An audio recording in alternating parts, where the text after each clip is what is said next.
Good morning, good afternoon, good evening. Hello, everyone. Welcome to our Cloud and Lunch and Learn session. Today we have a special guest. We have duo of presenters. We have Marco. Hi, Marco. He is joining from Mallorca, and we have Marisa joining from Madrid. So they are from that sunny Spain. We have a little bit of rain here in DC today, but hopefully sun will come up. But it's a great occasion. I'm first time hosting you here at Cloud Lunch and Learn, and very excited about your a very different session that you are going to present today. The challenges of platform teams, tips and tricks how to overcome them. It's definitely a new topic. Usually we get some DevOps, some IT, sometimes AI, topics here, but having a bit different kind of customer focused, experience focused session is going to be really good. So I just want to introduce, while introducing the Marco, I want to also mention that he's an animal activist, so doing a lot of work in that space. So thank you for being there. Every life is precious, and we need to protect that. Uh, Thank you very much. Without any overdue, I'm going to bring up the session here. But before bringing the session, is there anything else, maybe Marco or Marisa, you would like to tell to our audience? Just thank you so much for having us here today. You're welcome. Thank you. Thank you. And let me, share the screen. So I hope everybody is able to see the slides. And I'm going to go to the background now so that, the floor is yours. Please start. Thank you. Thank you. So today we're going to talk about the challenges of platform teams, how those teams differ from regular uh, development teams, and how the challenges they face are different, and also how the solutions to those problems are different. So a little bit about ourselves. Marisa, can you move on to? Thank you. So I'm Marco. I'm a lead developer at ThoughtWorks. I've been working there for about 3 years. I have about 12 years of experience, playing a number of different roles and wearing different hats, uh, playing with different customers as well, enjoying the ride so far. And this journey also brought me here with some knowledge to share. Next, Marisa. Yeah, I'm Marisa. I'm a technical product manager in ThoughtWorks. I joined ThoughtWorks about 2 years ago, and I have a mixed background of technical and management experience. And I've been in the industry for the past 17 years.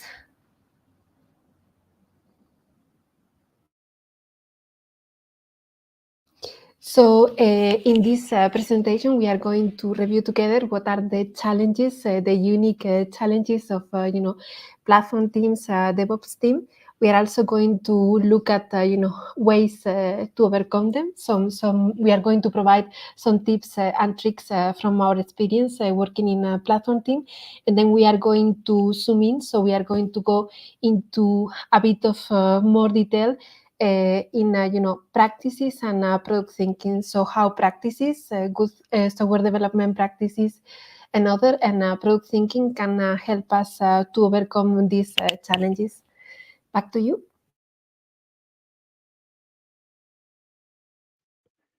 Thank you. So the main areas we're going to be focusing on are technology, users, organization, and what's specific about platform teams that we don't usually see in other teams. Can we move on to the next slide? When we talk about technology, we can identify four main categories here. So whenever we have different stack, different vendors, that also correlates to having a number of different technologies that the development teams are using, and then they need support from the platform team, which makes for a very difficult experience, very difficult process for them because they need to be able to adapt to perhaps Java, .NET, Kotlin, front-end technologies, Kubernetes, and so on. So supporting them can be tough at times. Then there's an evolution of these technologies. The developers usually always want to be on the bleeding edge. They want to use the newest versions, but that also makes the platform team have to face additional challenges, keeping up to date with an ever-growing number of technologies, potentially security risks that need to be mitigated, and that they're always not on the forefront of the developers' thoughts, but the platform teams need to be aware of those. Then when it comes to these technologies, they're not always enterprise ready. Sometimes developers see new pieces of technology that might be interesting, that might solve the very problem they were trying to fix, but then it might lack support from the vendor, it might lack SLAs, it might lack what an enterprise nowadays is looking for in a stable technology. And then when you choose one of those technology, there's always the risk of being locked in. So essentially you make a decision today, sometimes a hasten decision today, but that sets you maybe for life, maybe for the next 10 years, and it's very, very difficult and costly to pivot to different technology. So next slide, please. So how do we solve these problems? When we face about this ever-growing number of technologies, it's important to manage them as a portfolio. So we need to make sure that we understand which products we want to offer and set boundaries around which kind of services we want to provide. So for instance, if we use Java internally, it wouldn't make much sense for a team to start off and start using .NET because they are mostly competing technologies, and a company can choose just one and support only that one. Then when it comes to the landscape ever evolving, we can set up some light governance, lifecycle management, where we decide which services and processes we want to have in place. We can define their life cycles. We can define whenever we want to retire a service or a product we offer. And then when ones go, for instance, just in maintenance mode, and we only provide security patches. When it comes to choosing the right technology, there should be a process in place where there's either an internal committee or people from different sides of the organization that come together and decide if a technology meets the standards required by the company. So we mentioned about SLA, so we of course don't want to have an outage and our systems to stop working all at once. But then there's also concerns about the supply chain for open source software, for instance. So all those concerns should be addressed before a technology is chosen. And then when it comes to vendor lock-in, there's for most technical decisions, there's the option to go to vendor agnostic technology. So if you think about Kubernetes, you might choose to run your own clusters in the cloud without using managed services, for instance, from AWS, like AKS. But then that makes it easier to move to a different cloud provider or even to repatriate to your own data center if that makes sense at a later stage. Can we move on to the next one? Platform teams operate in a different context. And in this context, the users are actually the developers. So whenever we do a customer-facing product, there's usually a UX, there's always usually a product manager that tries to understand what the user wants, and you try to iterate over your product, and you try to bring it to market at the right moment. You gather customer feedback, and you try to make your product better. For platform teams, that's not always the case. So the main challenges here when it comes to dealing with the user is that there's not always the user-centric focus. So users are not put at the forefront of our development activities. So we don't try to understand them.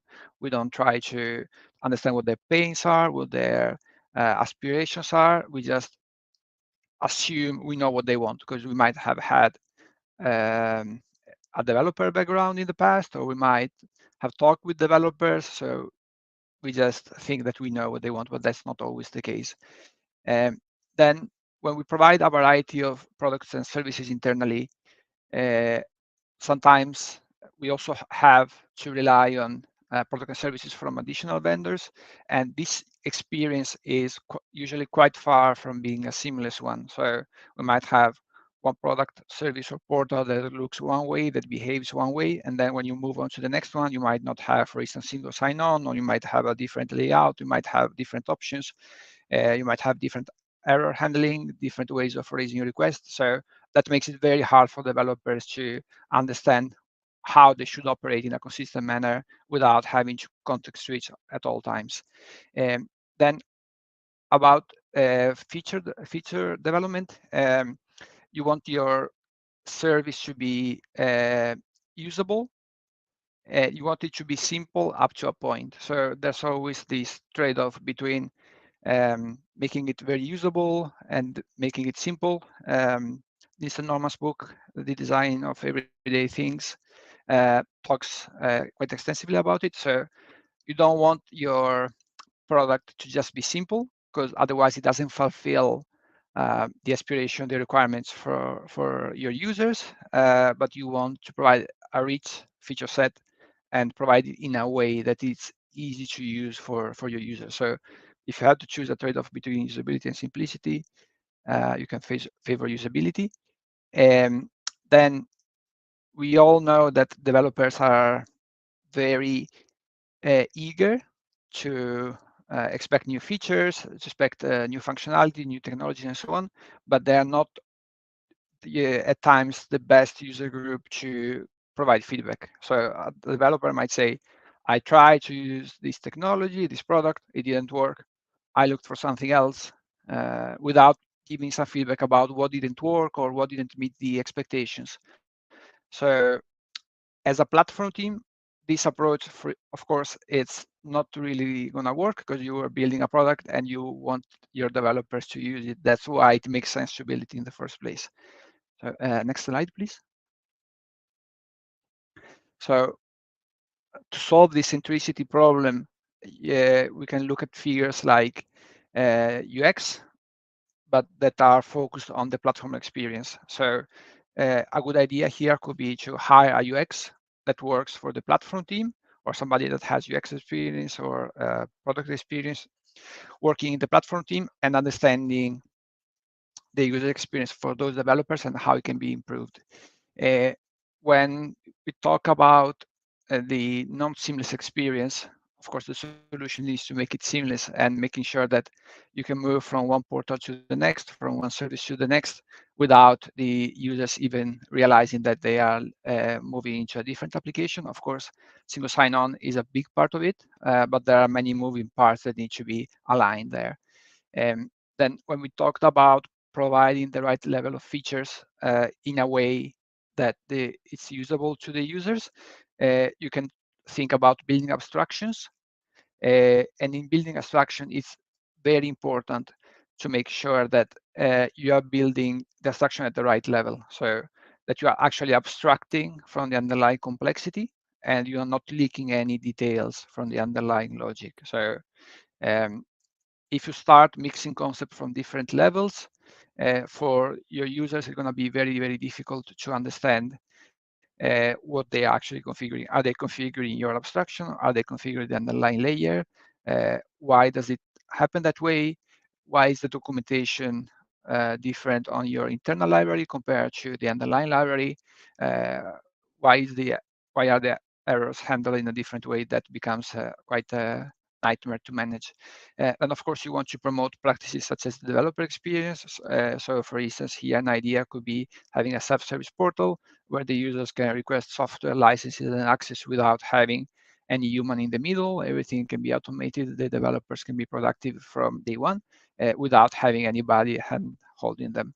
And then this abstraction we mentioned can also provide a safety net for your developers. So if you place the abstraction at the right place, you are essentially removing the possibility to misconfigure the services you are providing. So if you think about an abstraction on top of S3 or a composite of different services that include S3 in AWS, you might already disable having publicly available buckets. So you don't need to worry about a developer misconfiguring a bucket and exposing critical information, because that cannot happen if the right abstraction is in place. Then when it comes to collecting feedback, developers will not be very forward coming to you with feedback, but there are processing methodologies to elicit those feedback. So it's very important to periodically send user engagement and satisfaction surveys, trying to understand what they're doing, why something is working or it's not working. If they come to you with a support request for one of the internal products or libraries, it's very important to get feedback on what went wrong, was the documentation not good enough, did we help you, do you think we did everything that was in our power to prevent the same issue from happening again, and incorporate those feedback into your iterations so that you can improve. Thank you, Marco. Regarding the organization, the challenges that we typically face is that platform team, and this was also or used to be a problem of product technology teams, is that we don't really know what are the goals of our organization, what our organization has planned or wants to achieve for this year, what are the challenges that our organization or market or different product teams are facing. So we lack that insight.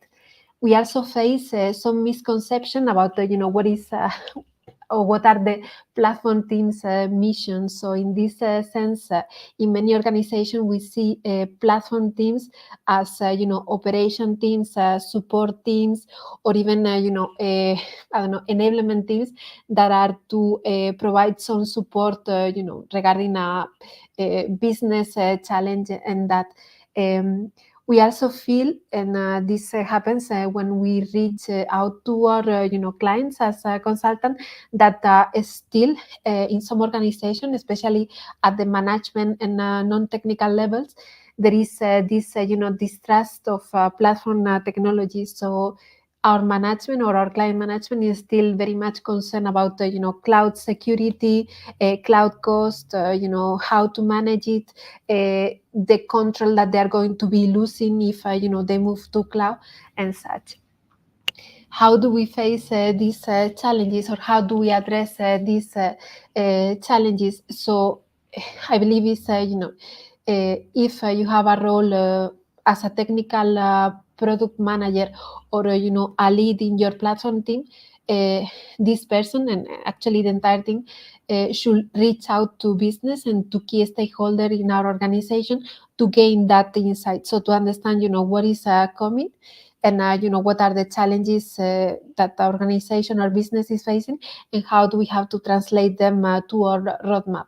In that sense, our roadmap should be very much aligned to our organization roadmap. So if our organization is planning a global expansion, in our platform roadmap, there should be something about global deployment.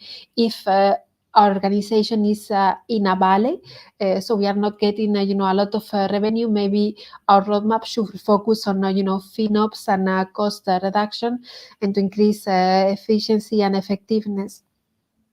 Regarding the misconception about the platform team, here is our duty to showcase the value that we are delivering, and the value that we are delivering in many terms. So it can be cost saving, it can be increased delivery speed. So thanks to our platform product suite, our different product team can deliver like 3 times faster, and this has translated to this increase and early revenue. And we should showcase what is our return of investment, the return of investment of our platform product. Regarding the distrust of platform technology, here we have to build the FinOps, GreenOps, site reliability engineering practices, as well as security, governance, and compliance, especially if our organization is in a heavily regulated market, such as medical, pharmaceutical, aerospace, and such. Regarding the platform teams, so our platform team typically face high cognitive load, and it's both on the technical side because the platform is made of a myriad of different technologies, so large technology portfolio, and also supports underlying large technology portfolio. So at our level we might use Datadog, Grafana, Kubernetes, Docker, CI/CD by Jenkins or GitHub Action, and then at the level of the products and the users that we support, they might use, they might be on the data space, they might be on the web and application development, and they have that, underlying complexity. On the top of the technical or the technology related complexity, we add the business cognitive load. So many times, platform teams have to be aware not only about, the platform technology or the underlying product technology, but also about the business that is going on. So they actually become expert of, a given product or a given domain, business domain. Something that we feel that is higher or like critical in the platform teams is the high operational workload. So we feel that many times platform teams are not, building a platform product, but they're actually, fighting, recovering production, providing support to users, and this is really a distraction from, their mission and their product and what they have to deliver. On the top of that, they have this additional workload that is typically related to supporting business needs or, being the contact or the single point of contact for the different vendors. So for our observability vendor, for our cloud vendor, and many other activities that are not part of their core mission, they say. They also experience that feeling of disconnection from the, organization, in the sense that they don't feel that their daily activity or their goals or what they are delivering is very much aligned, because they might not even know what is the mission or the roadmap for the organization. So they feel that disconnection, and that can lead to a lot of turnover in the different platform teams. So a lot of people leaving the platform team to a different organization, or moving back maybe to development.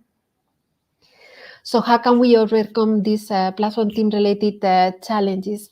So regarding the high cognitive load, as the technology related cognitive load can be overcome by putting in place governance at the platform level, and also governance at the technology level of the different technologies that we support.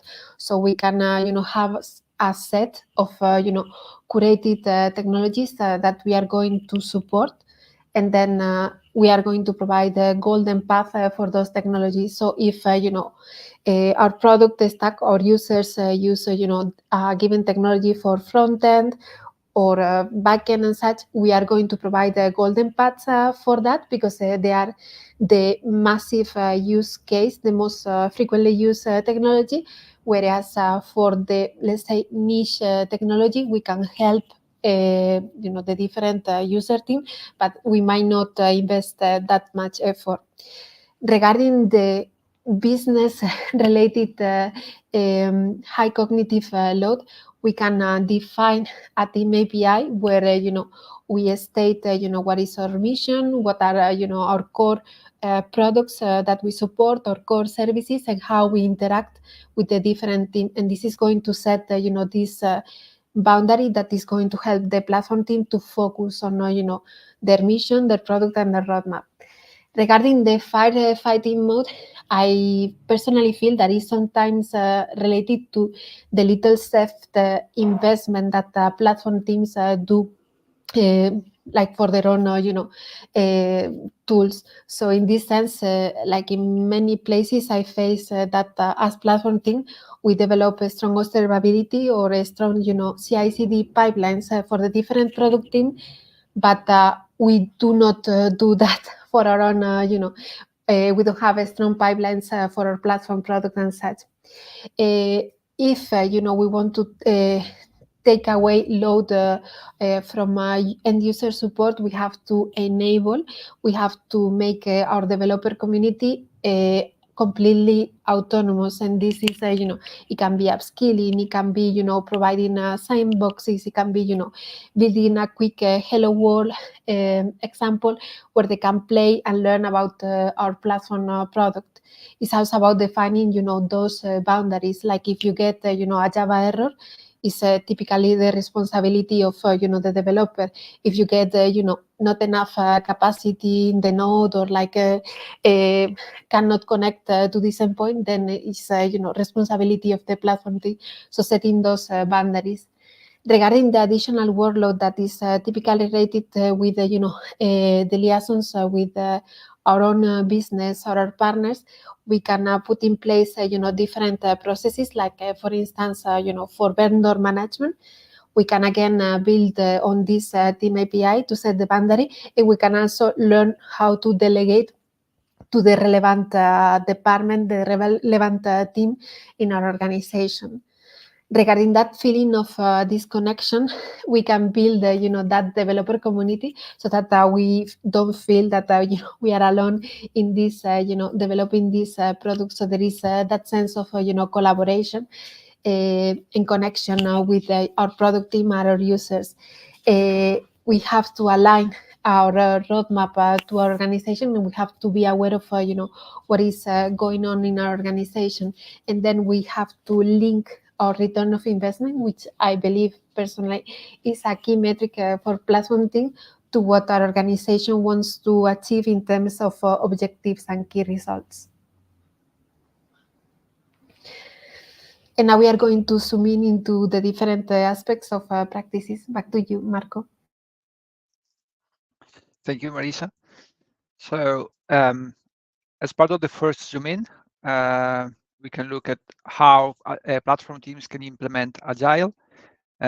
This is not always the case. Sometimes platform teams, as Marisa was pointing out, tend to operate in firefighting mode, so it's difficult to set the right priorities or understand what an iteration would look like, having a proper backlog in place. So what the platform teams can do to operate in a more agile way is to have, first and foremost, a clear definition of the client. They should have user persona. They should understand their different categories of client, what they want, how they can be helped, and what their main pain points are.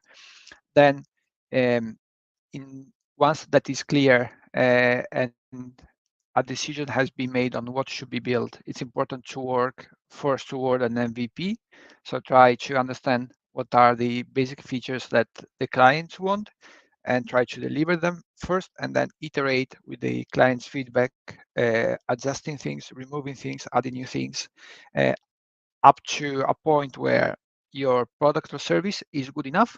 It might not be perfect, but then you don't need to add new features, because it fulfilled maybe 80, 90, 95% of what the clients want, and that can be good enough.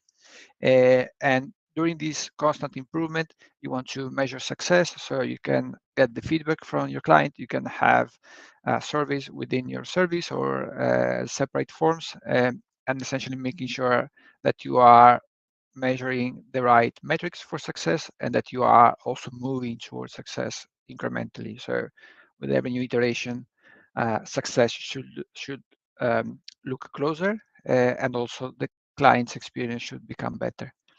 Um, Next slide, please. So when it comes to dealing with the code in platform teams, there are practices that are common nowadays in software development teams, but they're not always used by platform teams. So when we talk about testing, we can have tests for infrastructure code. We can, for instance, for Terraform, we can have all sorts of tests like linting, unit tests, integration tests, end-to-end tests that provide us with a much better guarantee over uh, the code we are writing and the deployments we are going to be performing. Those tests can be organized in a similar way to how we would do with with development code. So we can have a pyramid of testing with a strong foundation of unit tests that are very quick to run, and then maybe just a few end-to-end tests because they are usually more expensive and take longer time to run at the top, but just to make sure that everything hangs in place together. When we are developing and deploying new features, a concept that we can take from development teams are feature toggles. So we can activate a new functionality only for certain users or for certain roles, and essentially we can get their input or their feedback directly while deploying the main branch to production without having to have separate branches that tend to live longer and then can cause pain to merge back when the implementation is complete. Then having the good set of abstractions in place is also very important. So we mentioned it before, if you provide the right abstraction on your services, you are facilitating the life for your client, but you're also uh, simplifying or removing the possibility for them to make configuration mistakes and so on. And this is also something that can be iterated over and over. So starting with the right abstraction, building on top of it, getting feedback and making it better over time. One of the first few points that should be addressed by a platform team is reaching consensus on the definition of done. So when we think about our development teams completing a features, we know that usually it's completed when it's in production and the clients are seeing it. For platform teams, that can be a little bit more difficult to assess and to define, because platform teams essentially are just writing some code for services or products and then they release it, but then you don't know if they're going to be used, when, how. So the definition of done should also include the part where the developers team are starting to use it, making sure that it's usable, making sure that there are no evident errors, and that essentially you have done what you tried to do initially. So there's this additional step where the development teams need to get your product or service, and then they need to build on top of it and deliver it to their final client. So it can take longer to achieve the full done, but this should be incorporated in that definition and agreed upon from the start. Next slide. Okay, when we think about the team topologies book, platform teams are categorized as enablers, which means that they are not the ones that are supposed to take care of the deployment for development teams. They are not supposed to be the one hand-holding development teams, setting up their metrics for or observability, instrumentation, redundancy, and so on. But they should be the ones providing them the knowledge and the tools for them to do so. So there's the SRE concept that can be adapted to platform teams, where these teams work in conjunction with the development teams to build this kind of knowledge, this kind of expertise. And once that is reached, they leave the team and they go back to do platform work. So this is an option if you have teams that are not proficient in cloud technologies or platform technologies, in order for them to reach that level quickly. The main focus for platform teams should be to build those core building blocks that the development teams are going to be using. So building them with the right abstraction, making them easy to use, having a rich enough feature set is what platform teams are all about. And when it comes to having multiple platform teams for bigger organizations, you can also try to think about how to split them. So it might be a split alongside which product or service each team is maintaining, but it can also be by domain. So you can use domain-driven design also for determining those splits. And the ultimate goal for platform teams is to make the independent teams completely independent from them. So ideally, there should be no interaction on the day-to-day. They should just provide feedback on services, like if it was an external provider, or if it was something that works 99% of the time and you just need that one thing that doesn't work right, you just need to correct it. But beside this very rare exception, development team should be completely independent and not need anything from the platform team for their day-to-day work. Next one. That's back to you, Marisa. And now we are going to zoom in into, a product, but although we have to, from our user point of view, our platform has to provide, the consistency, the abstraction of, a full product. Underneath we have different, sub products. So we are actually not managing a product, but we are managing a portfolio of product that is seen by our users as a single product. Regarding that, we have to always consider when we want to build abstraction or when we want to use just the raw market solution.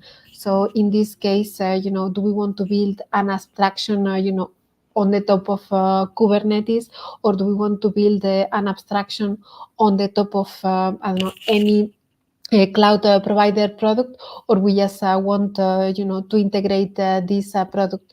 When we build this abstraction, we have always to think what is the complexity that we add, uh, how much effort, or what is the risk of building this abstraction, given that the underlying product is already documented, supported by another organization, and then what is the value that we are adding to our users when we build that abstraction on the top. So we always have to balance these three factors. Our users not only see our platform product, but they also see the different services or the different experiences that we build on the top. So it doesn't matter so much, maybe it doesn't matter so much to them if we have the greatest platform product, if the onboarding experience is just cumbersome. It takes for them months to deploy their first workload in our platform.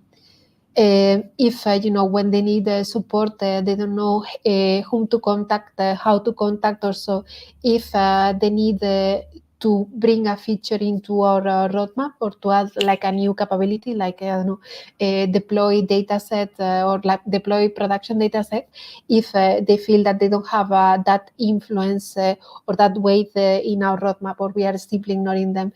So we have to consider not only to build a good product, but also to build good services and good experience around that product.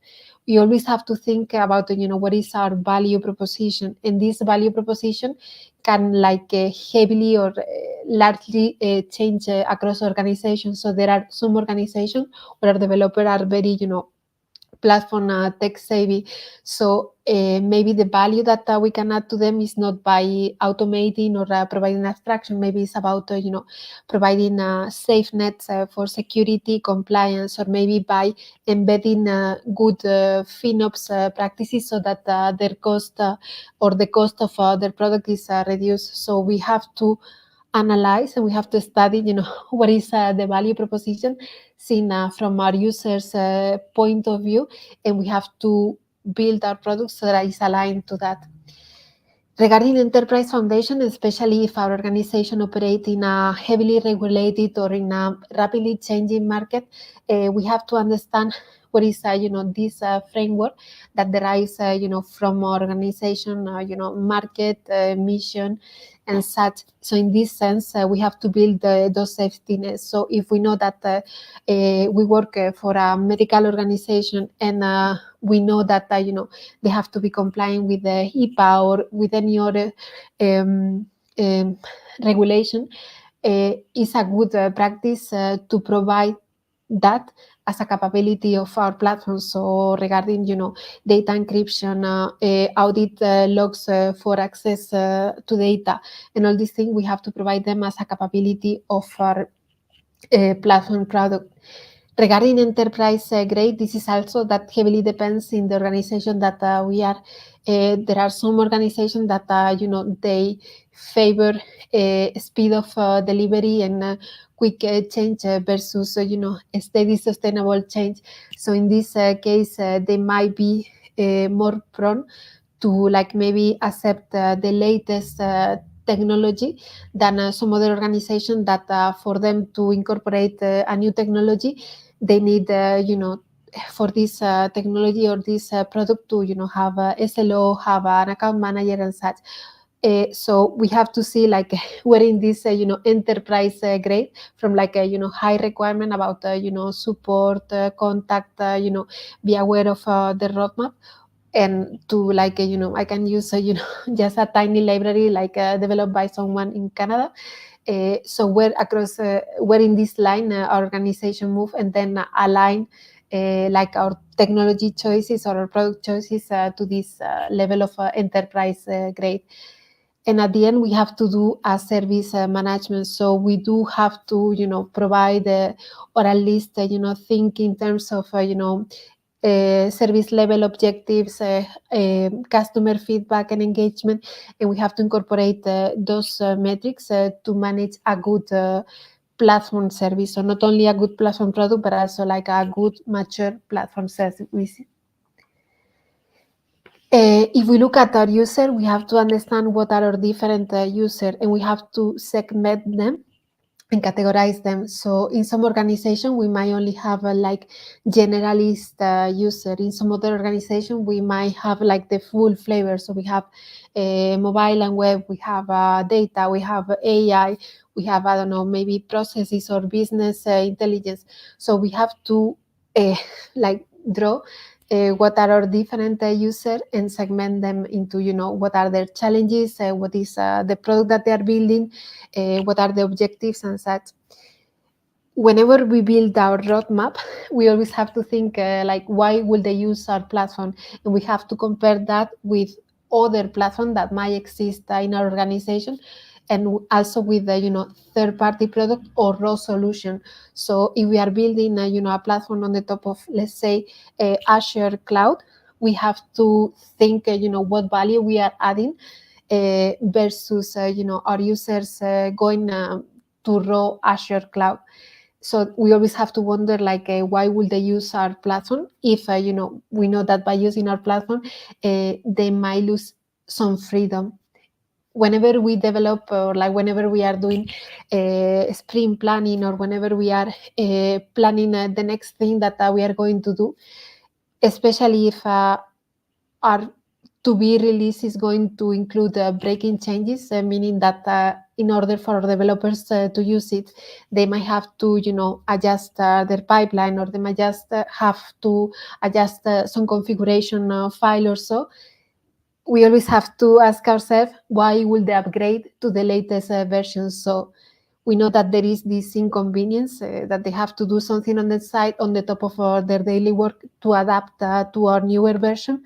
So we have to wonder what capability, what something new they can do, or what they can do that solves their pain. So it's really about how each release contribute to solve their challenge and to improve their experience. So we not only do technology or platform technology for the sake of platform technology, but we really think about if you have to upgrade, we are why would you upgrade? Because now you will be able to, I don't know, have a greater observability, because now you can develop 3 times faster.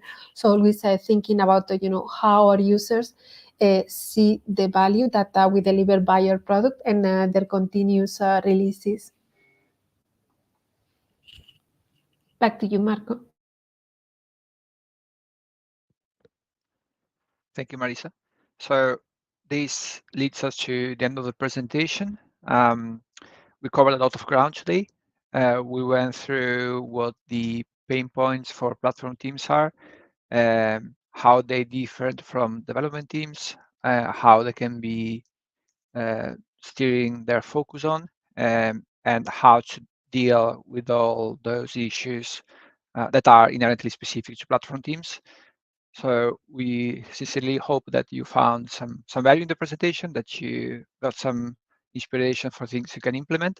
And if you think we missed something or something wasn't as you've seen pan out in your experience, please reach out to us. We are always looking forward to get feedback, try to improve our presentations.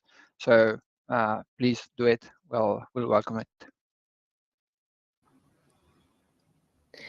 Also, thank you so much. And if you have any question, like you can write them on the chat. You can ping us directly, and we will update it at the end of this presentation.